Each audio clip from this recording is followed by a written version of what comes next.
escalation between the heavily armed ballistic missiles at Israel.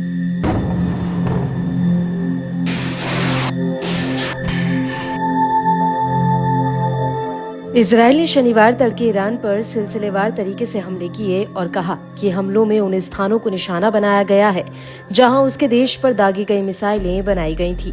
ये पहली बार है जब इजरायल की सेना ने ईरान पर खुलेआम हमला किया। इसके अलावा 1980 के दशक में इराक के साथ युद्ध के बाद से किसी भी दुश्मन देश ने ईरान पर इस तरह पहली बार लगातार हमले किए हैं। इजरायल ने शनिवार की सुबह करीब 2 बजे एक साथ 100 फाइटर जेट से ईरान की तरफ भीषण हमले के इरादे से रुख किया। इजरायल के फाइटर जेट ने 2000 किलोमीटर की दूरी तय की और फिर तेहरान समेत ईरान के कई शहरों पर आग बरसा दी। अब इजरायल ने हमले से पहले की तैयारियों की कुछ फोटो भी जारी किए हैं। साथ में लिखा है कि हम इजरायल के लोगों की सुरक्षा के लिए जो भी करना होगा वह करेंगे। इजरायल का घंटों चला ये हमला तेहरान में सूर्योदय से कुछ देर पहले ही खत्म हुआ। इजरायल ने कहा कि वो ईरान में हमला कर सुरक्षित स्वदेश लौट आए हैं।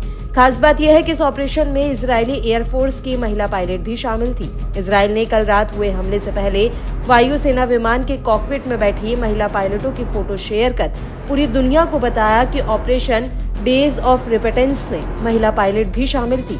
इजरायल ने ईरान पर बारूदी हमला किया है।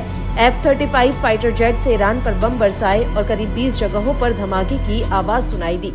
100 स्टील्थ F-35 फाइटर जेट से हमला किया गया।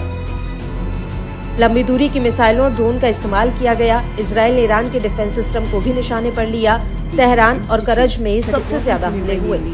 ईरान के विदेश मंत्रालय ने सैन्य ठिकानों पर इजरायली हमलों की निंदा की और कहा कि ईरान जवाब देगा। विदेश मंत्रालय एक बयान में कहा गया है कि ये हमले अंतर्राष्ट्रीय कानून और संयुक्त राष्ट्र चार्टर का स्पष्ट उल्लंघन है। इससे पहले इजरायल के विपक्षी नेता यायर लापिद ने कहा कि सेना को ईरान पर और अधिक बड़ा हमला करना चाहिए था।